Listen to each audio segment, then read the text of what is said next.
तेरी बेवफाई का शिकवा करूँ तो ये मेरी मोहब्बत की तौहीन होगी। तेरी बेवफाई का शिकवा करूँ तो ये मेरी मोहब्बत की तौहीन होगी। तो हेलो साथियों, मैंने एक बार फिर से आप सभी का बहुत बहुत स्वागत करता हूं आपके अपने YouTube channel AK competitive classes में। तो दोस्तों, मैं आपको बता दूं कि यह RS Agarwal complete math book solution का सीरीज चल रहा है, जिसमें हम परसेंटेज चैप्टर का शुरुआत किए हैं। तो दोस्तों, वीडियो के अंत तक बने रहिएगा, आपको छोड़ के वीडियो नहीं जाना है। दोस्तों, मैं आपको बता दूं कि ऐसा वीडियो आपको पूरे YouTube पे कहीं नहीं मिलने वाला है। तो चलिए बिना देरी किए शुरू करते हैं परसेंटेज चैप्टर अभ्यास 10 सवाल नंबर 61 से, चूंकि हम सवाल नंबर 60 तक सोल्व करवा दिए हैं। तो मेरे प्यारे साथियों, भाइयों, बहनों, देखिए सवाल नंबर 61 क्या बोल रहा है। सवाल नंबर 61 है, एक कक्षा के 3 सेक्शन है, जिसमें क्रमशः 40, 50 तथा 60 छात्र हैं। हमने मान लिया 3 सेक्शन, यहाँ देखिए A, B और C। हमने मान लिया 3 सेक्शन A, B, C, और इसमें क्या बोला है, क्रमशः 40, 50 तथा 60 छात्र हैं। 40, 50 तथा 60 छात्र हैं। अब नेक्स्ट लाइन क्या बोल रहा है कि इनमें से क्रमशः 10%, 20% तथा 10% उत्तीर्ण हुए। अब इनमें से क्रमशः 10% इसमें पास हुए हैं, 10%, 40 का 10% यानी कि 4 सेक्शन ए में पास हुए हैं। इसमें क्रमशः कितना, तो 20% पास हुए हैं। 50 का 20%, 10 सेक्शन बी में पास हुए हैं, और सी में 10% पास हुए हैं, यानी कि 60 का 10%, 60 का 10% यानी कि 6 इसमें पास हुए हैं।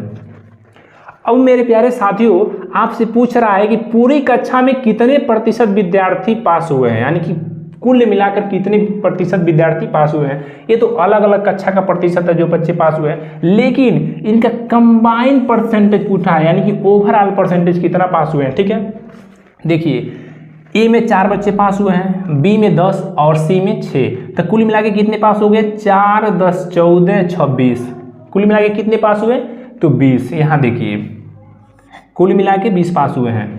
टोटल विद्यार्थी हैं कितने तीनों सेक्शन में मिला के, तो 40, 50 और 60 कितने हो गए, 40, 50, 90 और 60, 150। टोटल विद्यार्थी कितने हैं, 150।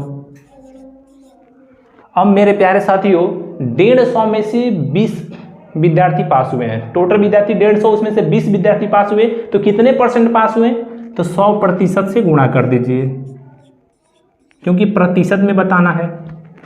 50 तिहाई 150 और 50 दूना 100 और 20 दूना 40/3, 40/3 मतलब हो जाएगा मेरे प्यारे साथियों 13 सही 1/3%, यानी कि तीनों कक्षा में, तीनों सेक्शन में मिला करके जो कुल विद्यार्थी पास हुए हैं वो हुए 13 सही 1/3%, जो कि ऑप्शन नंबर ए इसका राइट आंसर होगा। तो आई होप दोस्तों आप समझ गए होंगे। तो चलिए नेक्स्ट सवाल पे चलते हैं, सवाल नंबर 62।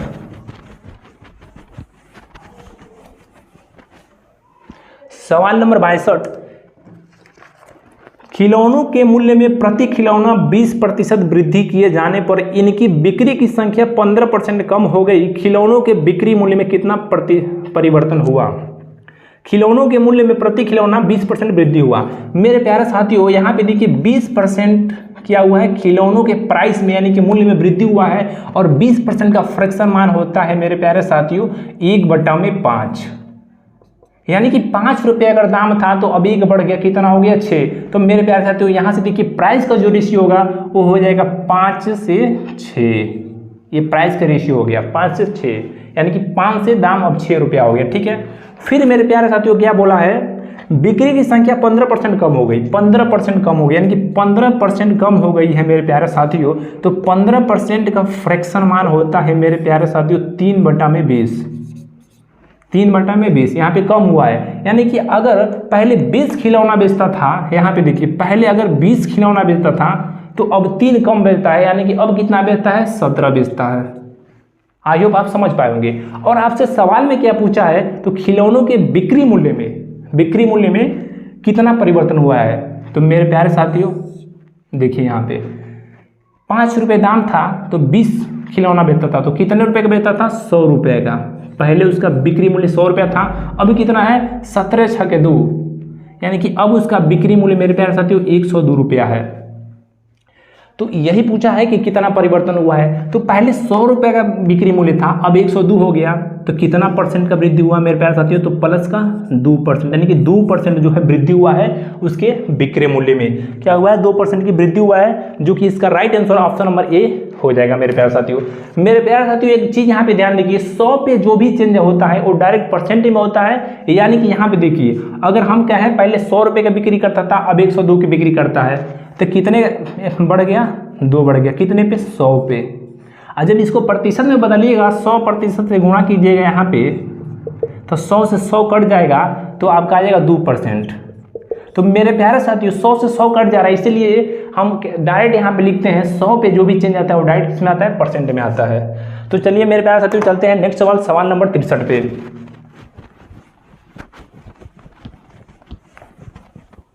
सवाल नंबर 63 है मेरे प्यारे साथियों, अजय अपने वेतन का 25% घर के किराए, 5% खाद्यान्न पे। यहाँ पे देखिए अजय अपने वेतन का 25% किस पे खर्च करता है, यहाँ पे देखिए 25% होम पे खर्च करता है और 5% मेरे प्यारे साथियों खाद्यान्न पे, यानी कि फूड पे खर्च करता है, खाने पे खर्च करता है, और 15% यात्रा पे। 15% मेरे प्यारे साथियों 15% यहाँ पे देखिएगा ट्रेवलिंग पे, यानी कि यात्रा पे, यात्रा पे खर्च करता है। 10% कपड़ा पे, और मेरे प्यारे साथियों क्लोथ यानी कि कपड़ा पे 10% खर्च करता है मेरे प्यारे साथियों। अब क्या बोला है, इतना खर्च करने के बाद वह 27,000 रुपये की बचत करता है। 10% घर पे, 5% खाने पे, 15% यात्रा पे, 10% कपड़े पे खर्च करने के बाद वो 27,000 रुपये की बचत करता है। तो मेरे प्यारे साथियों यहाँ पे देखिए 25, 5, 30, 15, 45, 10, 55, यानी कि 55% तो उसने खर्च कर दिया। 55% तो उसने खर्च कर दिया, तो बचा कितना, 100 में से 55 घटाइएगा तो कितना बचेगा, 45%। यहाँ पे देखिए 100 में से 55 घटाइए तो बचेगा 45%, जबकि ये तो परसेंटेज में आ गया 45% बचत, जबकि रुपए में कितना दिया है मेरे प्यारे साथियों, भाइयों बहनों, 27,000 रुपया दिया है। कितना दिया है, 27,000 रुपये दिया है।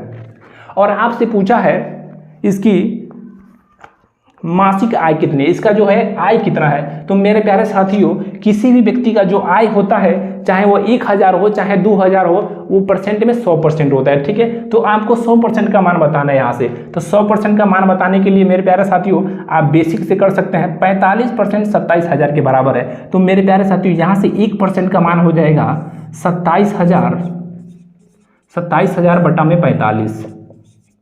अब जब 100% का मान निकालिएगा मेरे प्यारे साथियों, तो यहाँ 100 से गुणा कीजिएगा तो क्या हो जाएगा, 100%। एक में जब 100 से गुणा कीजिएगा तो हो जाएगा 100%, तो इधर भी 100 से गुणा कर दीजिएगा। इधर जब 100 से गुणा कीजिएगा मेरे प्यारे साथियों तो आपका आ जाएगा, यहाँ से देखिए 5 से काटिए तो 5 9 45, 5 से काटिए तो ये आ जाएगा 20। तो मेरे प्यारे साथियों ये आ गया, 5 से काटने पर ने यहाँ 20, और 9 से इसको काटिए तो कितना बार में जाएगा, 3 बार में, 9 3 27। तो ये कितना हो गया, 3,000 का 20 में गुणा कीजिए, 3,000 का 20 में गुणा कीजिए कितना हो जाएगा, 3 दूना 6। यहाँ पे देखिए मेरे प्यार से, तो कितना हो जाएगा, 3 दूना 6। यहाँ कितना जीरो है, 1 2 3 और यहाँ 1 4। तो मेरे प्यारे साथियों 1 2 3 4 जीरो लगा दीजिए, यानी कि उसका मासिक जो इनकम है वो 60,000 रुपया है। तो मेरे प्यारे साथियों आपको समझाने के लिए मैंने इतना स्टेप लिखा, लेकिन आपको एग्जाम में ऐसा नहीं करना है, आपको अपना टाइम बचत करना है। इसलिए मेरे प्यारे साथियों यहाँ पे आपको थोड़ा सा कुछ टेक्निक का इस्तेमाल करना है, जिससे आपका टाइम जो है बचेगा। तो मेरे प्यारे साथी यहाँ पे देखिए 45% बराबर 27,000 रुपये दिया है, तो आपको बताना है 100% का मान। तो यहाँ पे 9 से काट दीजिए, तो यहाँ पे हो जाएगा 9 5 45, 5%। और मेरे प्यारे साथियों इधर आपने 9 से काटा तो इधर भी इसको 9 से काटिए, तो 9 3 27, यहाँ हो गया 3,000 रुपये। कितना हो गया, 3,000 रुपये। 5% 3,000 के बराबर है, तो आपको बताना है 100% का मान। तो मेरे प्यारे साथियों 5% में हम किससे गुणा करें कि 100 हो जाए, तो आप कहिएगा 20 से। तो हम यहाँ पे 20 से गुणा कर देंगे तो हो जाएगा 20 5 100%, और इधर भी 20 से गुणा कर देंगे। तो यहाँ पे देखिए मेरे प्यारे साथियों एक लाइन में आपका आंसर आ गया। 3 का 2 में गुणा कर दीजिए 6, और 1 2 3 4 जीरो लगा दिए तो 1 2 3 4 यानी कि 60,000 रुपया जो है उसका मासिक वेतन आ गया। दोस्तों आई होप आप समझ पाए होंगे। अगर समझ में आ रहा हो मेरे प्यारे साथियों तो वीडियो को लाइक शेयर एवं कमेंट करते रहिएगा। तो मेरे प्यारे साथियों चलिए चलते हैं नेक्स्ट सवाल, सवाल नंबर जो है 64।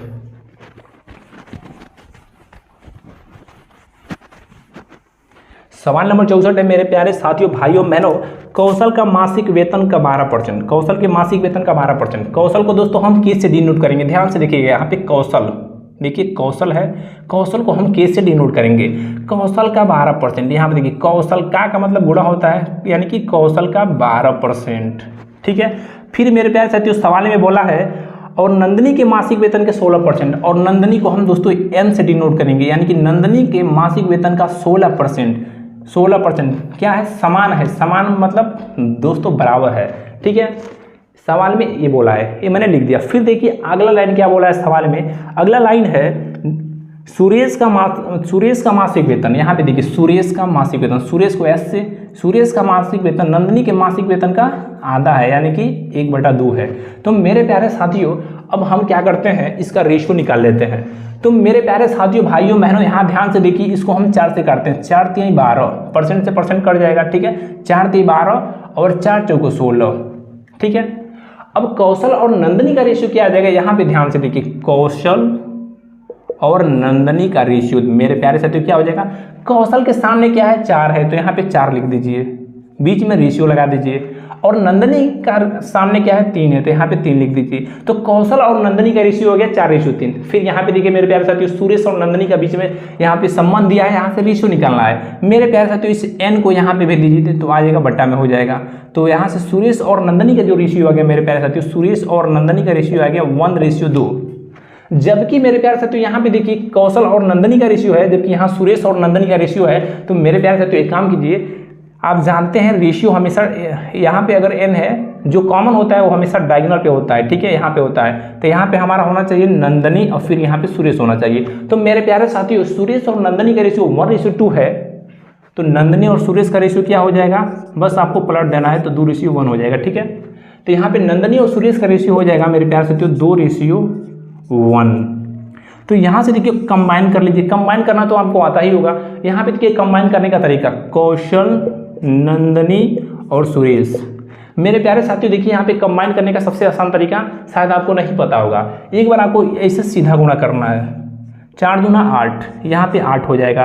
फिर रेशियो लगा दीजिए। एक बार मेरे प्यारे साथियों ऐसे तिरिये गुणा करना है, 3 दूना 6, 6 हो जाएगा मेरे प्यारे साथियों। फिर एक बार ऐसे सीधा गुणा करना है, 3 1 3। ये आ गया मेरे प्यारे साथियों कौशल नंदनी और सुरेश का मासिक वेतन आ गया। ठीक है।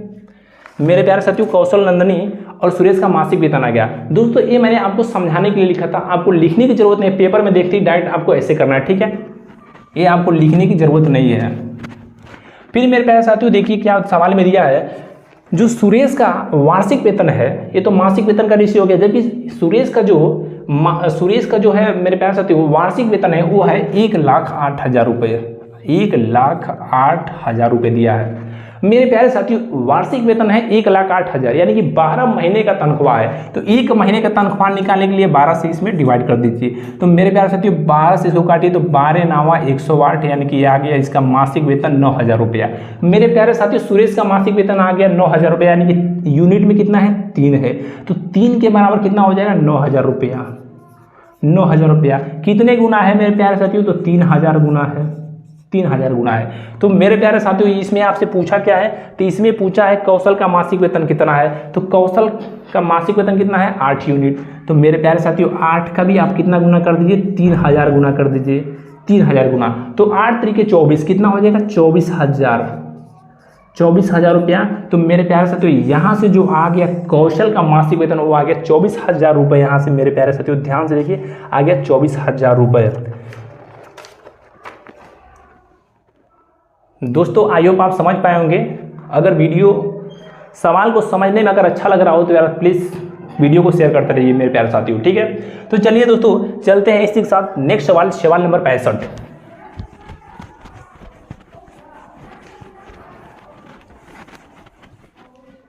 मेरे प्यारे साथियों भाइयों बहनों सवाल नंबर 65 है, कोई व्यक्ति अपनी आय का 80% खर्च करता है।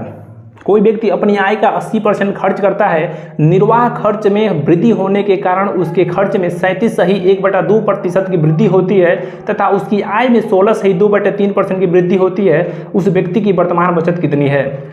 यहाँ पे देखिए मेरे प्यारे साथियों, भाइयों बहनों, यहाँ पे होता है, आप जानिए, इनकम बराबर क्या होता है, इनकम बराबर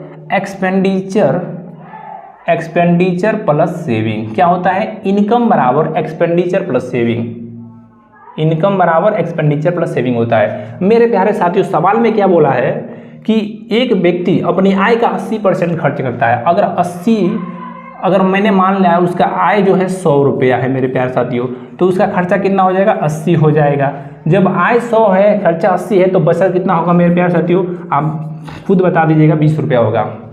अब देखिए सवाल में क्या बोला है मेरे प्यारे साथियों, कैलकुलेशन को इजी करने के लिए तो इसका हम रेशियो ले लेते हैं, ठीक है, इसका रेशियो ले लेते हैं मेरे प्यारे साथियों। रेशियो में क्या करेंगे, हम इसको काट देंगे, 20 से काटेंगे तो 20 से करने 20, 20 100 को 80 और 20 5 100, ये क्या हो जाएगा, रेशियो हो जाएगा 5 4 और 1, 5 4 1 इसका रेशियो हो जाएगा, जिससे कैलकुलेशन थोड़ा इजी हो जाएगी।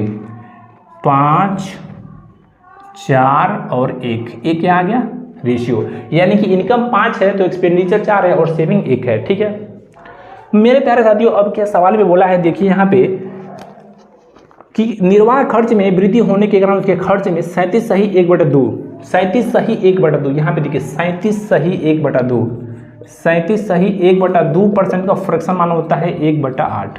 मेरे प्यारे साथियों, जब डाटा टिपिकल हो, थोड़ा सा डिफिकल्ट हो, तो आप हमेशा फ्रैक्शन में निकाल करके तब सवाल को सॉल्व कीजिएगा, ठीक है। फिर क्या बोला है, उसके आय में 16 सही 2/3%, 16 सही 2/3% का फ्रैक्शन मान होता है मेरे प्यारे साथियों। यहाँ पे देखिए 1/6 होता है, ठीक है। तो यहाँ पे देखिए ध्यान से मेरे प्यारे साथियों, क्या बोला है, खर्च में वृद्धि होने का, खर्च में 37 सही 1/2%, यानी कि खर्च में 1/8 बढ़ता है, खर्च में 1/8 बढ़ाता है और आय में 1/6 बढ़ाना है। तो मेरे प्यारे साथियों, जब 5 को 1/6 बढ़ाइएगा तो थोड़ा सा डिफिकल्ट होगा, ठीक है। तो मेरे प्यारे साथियों, आप जानते हैं कि रेशियो में किसी भी नंबर से गुणा कर लीजिए, किसी भी नंबर से भाग दे दीजिए, तो रेशियो में कोई फर्क नहीं पड़ता है। तो दोस्तों, हम अपनी कैलकुलेशन कम करने के लिए हम क्या करते हैं, तीनों रेशियो में 6 से गुणा कर देते हैं। तो 6 से इसमें गुणा करेंगे तो कितना हो जाएगा, 6 5 30, यहाँ पे हो जाएगा 30।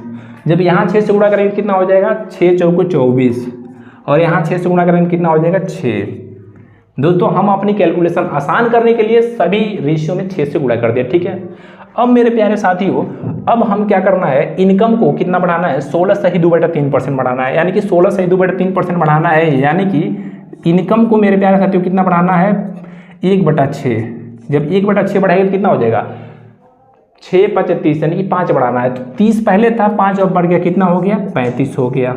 इनकम कितना हो गया, 35 हो गया। अब वर्तमान इनकम, ठीक है। फिर इसकी एक्सपेंडिचर यानी खर्च में कितना बढ़ाना है, 37 सही 1/2%, यानी कि 1/8, 3/8 होता है मेरे प्यारे साथियों। यहाँ पे देखिए 3/8, यहाँ पे होता है 3/8, इसका 37 सही 1/2% का फ्रैक्शन मान होता है 3/8। तो मेरे प्यारे साथियों, इनकम में 3/8 बढ़ाना है, इनकम में कितना बढ़ाना है, 3/8। मेरे प्यारे साथियों, इसका 3/8 बढ़ाइए कितना हो जाएगा, 8 3 24, 3 3 9, यानी कि इसमें 9 का बढ़ोतरी करना है। तो 24 में 9 जोड़िए कितना हो जाएगा, 33 हो जाएगा। तो मेरे प्यारे साथियों, अब इसका जो है एक्सपेंडिचर बढ़ के 33 हो गया। जब इनकम जो है 35 है, एक्सपेंडिचर 33 है, तो आय में से खर्चा घटा दीजिए, तो यहाँ पे क्या आ जाएगा, सेविंग आ जाएगा। तो सेविंग कितने का है, 2 का। सेविंग कितने का है, 2 का। और आपसे पूछा क्या है मेरे प्यारे साथियों, सवाल का लास्ट लाइन ध्यान से पढ़िएगा। तो पूछा है उस व्यक्ति की वर्तमान बचत कितनी है। तो प्यारे साथियों, उसकी इनकम कितनी है, 35 की। कितनी है इनकम, 35 की। यहाँ पे देखिए इनकम कितनी है, 35 की। बचत कितना करता है, 2 का। बचत कितने करता है, 2 का।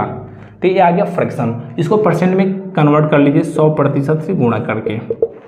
5 7 35 और 5 से 20, 20 दूना 40/7, 40/7% हो गया मेरे प्यारे साथियों। यहाँ पे देखिए 40/7%, इसका टू कितना हो जाएगा, 7 5 35, 5 सही 5/7% मेरे प्यारे साथियों इसकी जो है बचत है। अब जो उसकी बचत है मेरे प्यारे साथियों वो कितना है, 5 सही 5/7%, जो कि ऑप्शन नंबर बी इसका राइट आंसर होगा। नेक्स्ट सवाल नंबर 66।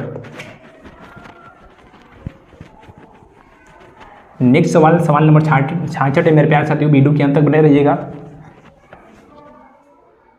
सवाल नंबर 66 है, एक कॉलेज के सभी छात्रों में से 12% छात्रों की रुचि खेल में है। 12% ऐसे छात्र हैं ना, यहाँ पे देखिए 12% छात्र क्या करते हैं, खेल में रुचि है।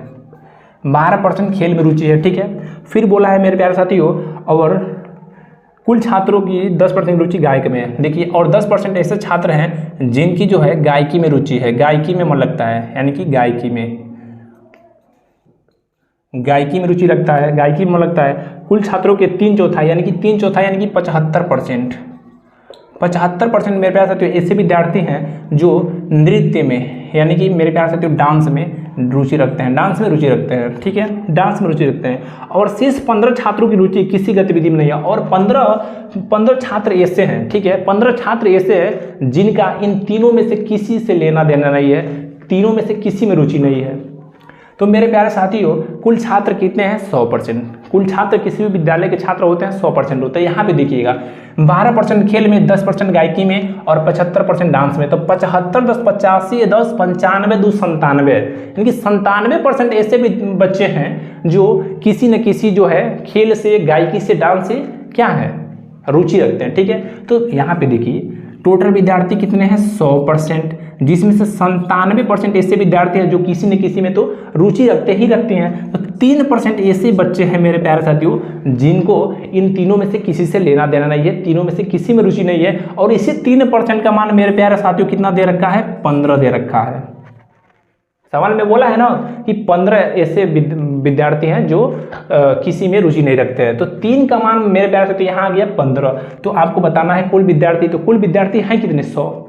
तो यहाँ पे देखिए कितने गुना है, यहाँ पे देखिए 3, 5, 15, कितना गुना है, 5 गुना है। तो टोटल विद्यार्थी कितने हैं, 100। तो 100 का भी मेरे प्यारे साथियों क्या कर दीजिए, आप 5 गुना कर दीजिए। 100% का भी मेरे प्यारे साथियों आप क्या कर दीजिए, 5 गुना। तो 100 × 5 = 500। तो मेरे प्यारे साथियों, भाइयों बहनों, उस विद्यालय के जो कुल छात्र हैं वो 500 हैं। आई होप आप समझ पाए होंगे। चलिए नेक्स्ट सवाल पे चलते हैं। मेरे प्यारे से तो यहाँ पे नेक्स्ट सवाल पे चलते हैं। सवाल नंबर 67 है, एक मेले में किसी दिन 35,000 दर्शक पहुंचे। एक मेला लगा था, वहां 35,000 दर्शक पहुंचे तथा उनमें से 9,50,000 रुपये प्रवेश राशि प्राप्त की गई। यदि प्रवेश शुल्क वयस्क के लिए 40 रुपये तथा बच्चे के लिए 20 रुपया हो तथा 10% दर्शकों को निःशुल्क पास मिला हो तो मेले में कितने बच्चे थे। तो मेरे प्यारे साथियों, मेले में कितने आदमी पहुंचे थे, दर्शक पहुंचे थे, तो 35,000 रुपये। 35,000 यहाँ पे देखिएगा कितना, 35,000 दर्शक पहुंचे थे, जिसमें से 35,000 पहुंचे थे, जिसमें से मेरे प्यारे साथियों 35,000 दर्शक पहुंचे थे। तो कुल जो इनकम जनरेट हुआ था कितना हुआ था, यहाँ पे देखिएगा मेरे प्यारे साथियों 9,50,000 रुपये। कितना था मेरे प्यारे साथियों, 9,50,000 रुपये था।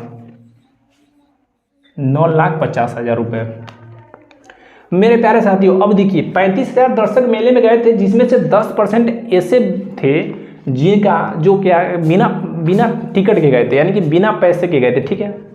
तो 35,000 का 10% कितना हो जाएगा, 3,500 हो जाएगा, यानी कि 3,500 ऐसे थे मेरे प्यारे साथियों, 3,500 ऐसे लोग थे मेरे प्यारे साथियों जो निःशुल्क गए थे। तो पैसे कितने दिए थे, 35,000 कुल दर्शक थे, जिसमें से 3,500 निःशुल्क गए थे। तो कितने लोग पैसे दिए थे, यहाँ पे देखिए कितने हो जाएंगे, 0, 0, 5, 1 और यहाँ पे मेरे साथियों हो जाएगा 3, यानी कि 31,500 लोगों ने पैसा दिया था, ठीक है। इन्हीं का पैसा जो है इतना इकट्ठा हुआ है। 35,000 कुल दर्शक थे, 3,500 यानी कि 10% बिना क्या नाम है, टिकट यानी कि बिना पैसे के गए थे, निःशुल्क गए थे। तो पैसे कितने दिए थे, तो 31,500। और इन्हीं 31,500 का जो पूरा कलेक्शन हुआ है इनका, इसमें 31,500 में जो है बच्चे और वयस्क दोनों लोग पैसा दिए हैं, और उसी पैसा का जो कलेक्शन हुआ है 9,50,000 रुपया हुआ है, ठीक है। तो इसमें आपको बताना है मेरे प्यारे साथियों कि कितने बच्चे हैं इस 31,500 में, कितने बच्चे हैं, ठीक है, कितने बच्चे हैं। तो मेरे प्यारे साथियों यहाँ पे देखिए बेस्क का जो टिकट का प्राइस है मेरे प्यारे साथियों वो 40 रुपये लगा है, और बच्चों का कितना लगा है तो आप कहिएगा 20 रुपया। अगर मेरे प्यारे साथियों 31,500 टोटल लोग हैं, 40 रुपया बेस्क का टिकट है, 20 रुपया बच्चों का है। अगर 20 रुपया बच्चों का भी टिकट न होता, अगर उनका भी टिकट 40 रुपया होता तो कितना पैसा होता, कितना होता मेरे प्यारे साथियों पैसा बताइए। तो आप कहिएगा इसमें 40 रुपये से गुणा कर दीजिए, 31,500 लोग हैं, इसमें 40 रुपये से गुणा कर दीजिए तो कितना हो जाएगा मेरे प्यारे साथियों। यहाँ पे देखिए 15 चौका 60, 3 चौको 12, 12 60, 1 2 0 लगा दीजिए और 3 0, 1 2 3 0 लगा दीजिए मेरे प्यारे साथियों। यहाँ पे देखिए इकाई, दहाई, सैकड़ा, हजार, 10 लाख, 10 लाख, यानी कि 12,60,000 रुपया जो है टोटल कलेक्शन होता। अगर बच्चों का टिकट 20 रुपया ना होता, उनका भी टिकट 40 रुपया होता तो कुल कलेक्शन जो होता वो होता 12,60,000 रुपया, जबकि कुल कलेक्शन हुआ कितना है 9,50,000 रुपया। कितना हुआ है मेरे प्यारे साथियों 9,50,000 रुपया। यहाँ पे देखिए, यहाँ पे लिख दीजिए 9,50,000 रुपया। मेरे प्यारे साथियों ऐसा कैलकुलेशन आपको बुक में नहीं मिलने वाला है, ठीक है। 9,50,000 रुपया मेरे प्यारे साथियों कितना कम है, 12,60,000 से कितना कम है। यहाँ पे देखिए 0 0 0 0, 6 में से 5 गया 1, और यहाँ पे हो गया 3। मेरे प्यारे साथियों यहाँ पे देखिए 0 0 0 0, और यहाँ पे है 6 में से 5 गया 1, ठीक है, 6 में से 5 गया 1, और यहाँ पे हो गया 31, यानी कि मेरे प्यारे साथियों 3,10,000। कितना पैसा कम है 3,10,000। अगर 31,500 टोटल लोग हैं जिन्होंने पैसा दिया, अगर हम बच्चों का भी टिकट 40 रुपया कर दिए होते तो 31,500 में 40 से गुणा करते तो कुल जो कलेक्शन होता वो होता 12,60,000 रुपया। लेकिन हमारा कलेक्शन हुआ कितना है 9,50,000 रुपया, 3,10,000 रुपया कम हुआ है। ये 3,10,000 रुपया कम कहाँ से हुआ है कलेक्शन मेरे प्यारे साथियों, बताइए, थोड़ा सा सोचिए।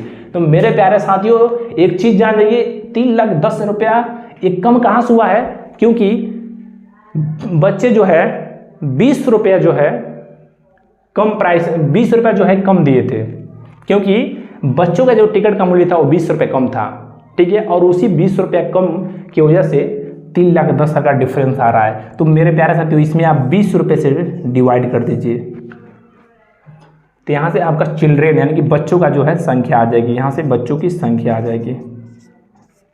तो 20 से डिवाइड कीजिएगा तो 0 से 0 कट जाएगा, 2 से इसको काटेंगे तो कितना हो जाएगा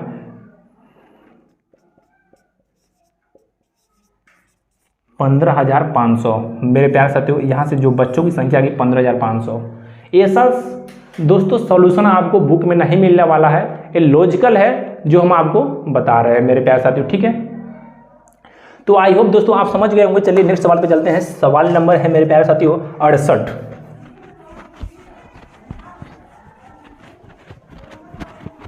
सवाल नंबर है मेरे प्यारे साथियों 68।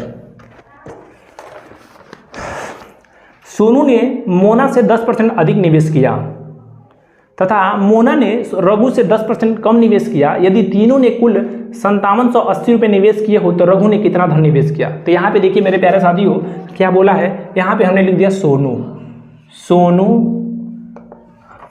मोना को M से और रघु को R से डिनोट कर दिया, ठीक है। यहाँ पे क्या बोला है, सोनू ने मोना से 10% और मोना ने रघु से 10% कम। मेरे प्यारे साथियों हमने मान लिया अगर रघु 100 रुपये निवेश किया है तो मोना उससे क्या 10% कम, तो इससे 10 कम कितना हो जाएगा 90 हो जाएगा, ये हो जाएगा 90, ठीक है, ये हो जाएगा 90, यानी कि इससे 10% कम 90 रुपये इसने निवेश किया।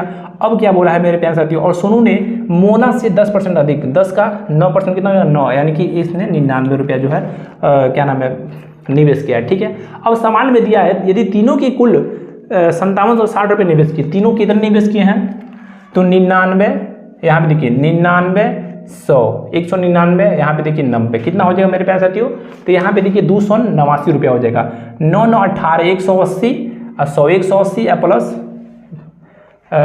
9 9 18 180 या 100 280 या प्लस 9 289 रुपया। इन ये कुल मिला के कितने निवेश किए हैं 289 रुपये निवेश किए हैं। जबकि सवाल में क्या बोला है इन्होंने कितना निवेश किया है मेरे प्यारे साथियों? 5780 रुपया, जबकि सवाल के अकॉर्डिंग इन्होंने 5780 रुपया निवेश किया है। कितने गुना है? तो 289 का। यहाँ पे देखिए मेरे प्यारे साथियों, यहाँ पे यूनिट इज 8 है, इसमें किससे गुणा कीजिएगा तो यूनिट इज 8 आएगा, तो आप कहिएगा 2 से, यानी कि मेरे प्यारे साथियों यहाँ पे आप क्या कर दीजिए 2 से गुणा कीजिएगा तो आ जाएगा 578, एक जीरो लगा दीजिए, यानी कि 20 गुना है। 289 जो है 289 का 20 गुना जो है 5780 है। तो मेरे प्यारे साथियों आपसे इसमें पूछा है तो रघु ने कितना धन निवेश किया है? तो रघु ने मेरे प्यारे साथियों कितना धन निवेश किया है? रघु ने 100 यूनिट निवेश किया है, तो 100 का भी मेरे प्यारे साथियों आप कर दीजिए 20 गुना, यानी कि कितना हो जाएगा 2 और 3 जीरो लगा दीजिए, यानी कि 2000 रुपये। तो यहाँ से आ गया रघु का निवेश 2000 रुपये। तो मेरे प्यारे साथियों इसका राइट आंसर हो जाएगा option number B. I hope आप समझ गए होंगे। चलिए नेक्स्ट सवाल पे चलते हैं, सवाल नंबर 69।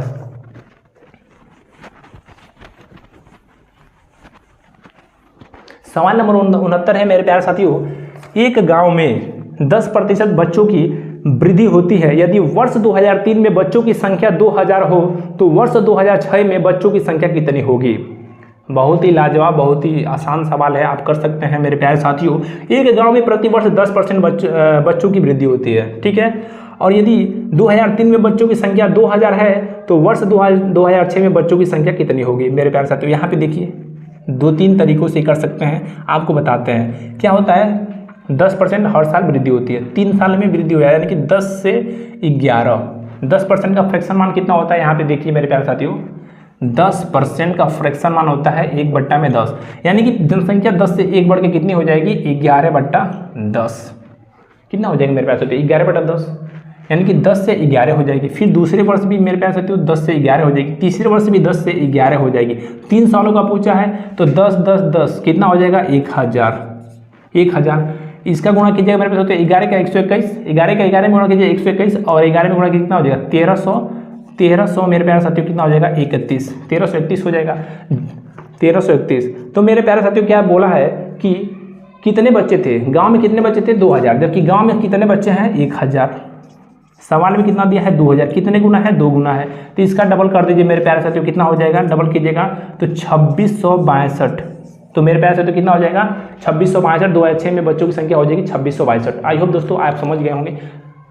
इस सवाल को मेरे प्यारे साथियों आप एक तरीके से और कर सकते हैं। यहाँ पे देखिए बच्चों की संख्या है कितनी मेरे प्यारे साथियों 2000, ठीक है, बच्चों की संख्या कितनी है मेरे प्यारे साथियों 2000, ठीक है। तो 3 वर्ष बढ़ता है मेरे प्यारे साथियों, यानी कि 10% बढ़ता है, 10% बढ़ता है मेरे प्यारे साथियों, यानी कि 11/10 हो जाता है। तो 11/10 इंटू 11/10 इंटू 11/10 कर दीजिए, 3 बार गुणा कर दीजिए, क्योंकि 3 साल बढ़ रहा है 3 बार गुणा कर दीजिए। तो मेरे प्यारे साथियों 3 जीरो से 3 जीरो खत्म, और 11 का 11 में गुणा कीजिए 121, और 121 का 11 में गुणा कीजिए 1326, फिर उसका डबल कर दीजिए तो हो जाएगा यहाँ से मेरे प्यारे साथियों 2662, ठीक है। एक लाइन में भी कर सकते हैं आप। तो नेक्स्ट सवाल पे चलते हैं मेरे प्यारे साथियों, चलिए चलते हैं, सवाल नंबर है 70।